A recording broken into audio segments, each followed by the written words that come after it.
talking about loving the child that you have, that's right in front of you. And what does that mean?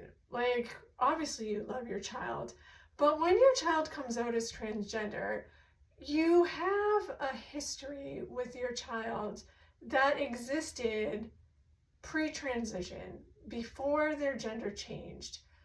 And it can be complicated because it's a history that is built sometimes up for decades, depending on how old your child is. And it's not just a history of lived experience, because it's that too. It's a history of stored memories in your brain, in photographs, and now in the time of technology, there's videos that live on your computer and in your phone and in your heart. And so we have these memories that we can't just delete. You can't just delete your memories. It doesn't work like that. And so we carry these memories with us of our children that don't go away, but they don't match the reality of who our child is now in a different gender. And so there's a bit of a disconnect about who we thought our child was in the whole time that they lived up until now, and then who they are right now before us. And so we've loved them that whole time, right? We loved them the whole time that they lived presenting as a different gender, and we still love them now, even though they're the gender they are now. But here's where grief comes into play. We're grieving the loss of the idea of who we thought they had. And sometimes parents will tell me, I had such a close relationship with my child as this gender that they were before they came out. And what they're having a hard time understanding and what they're thinking about is their worry. It's worry. What it comes down to is worry. They're worried that that relationship is going to change now that their child's gender has changed, right? They're worried that that close relationship isn't going to be the same. They're worried that the things that that their child liked to do with them before, they're not going to like to do those same things with them anymore now that their gender has changed.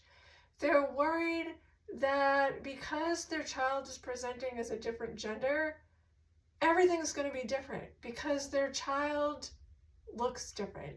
They have a different name and they have a different set of pronouns.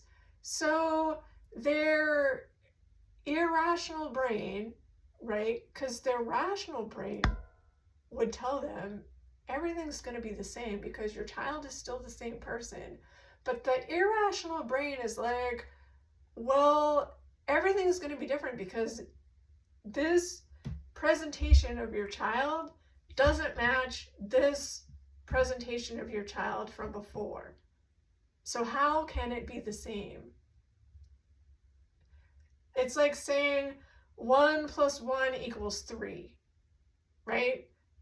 Or you're comparing apples and oranges and they just don't match. But the thing of it is like your child hasn't changed. I mean, they might look different and their name is different and their pronouns are different, but they still like to eat the same foods. And they still, if your child liked to listen to music, they still like the same music they like to listen to. Or if they were into video games or sports or art or fashion or whatever their things were that they liked before, none of that changed just because their outward presentation changed. All of that came forward with them. And so if they liked to watch movies with you on Friday night, they're still going to like to do that, or go antiquing, or maybe the two of you like to, run 5Ks together or hang out at the mall. I don't even know if malls are a thing anymore, but like, I'm turning 50 this year, and that was the thing. Like, we did hang out at the mall. Whatever the thing was that you all did together, chances are your child is still going to like to do those things together with you.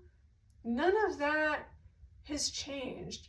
So the thing that's causing you the most trouble is your emotional conflict about the then and the now, and the grief that you feel about the disconnect between those two things. And that's completely normal. And you have to work through that emotional part of it. And then suddenly you'll be like, oh, right, nothing here really has changed. Joey is still the same person that they were before. It's just he has a different name and some different pronouns. But it's your emotional feelings about the change that are getting in your way of being able to understand that. So just keep loving your kid. Just keep loving your kid. Keep doing the same things that you've always done with them. And know that you just have to work through the emotions of how you feel about the change, and know that that's just a part of the process. You're going to be okay, and you're doing fine, and it's messy and hard, and messy and hard doesn't necessarily mean bad. And I'll see you again soon.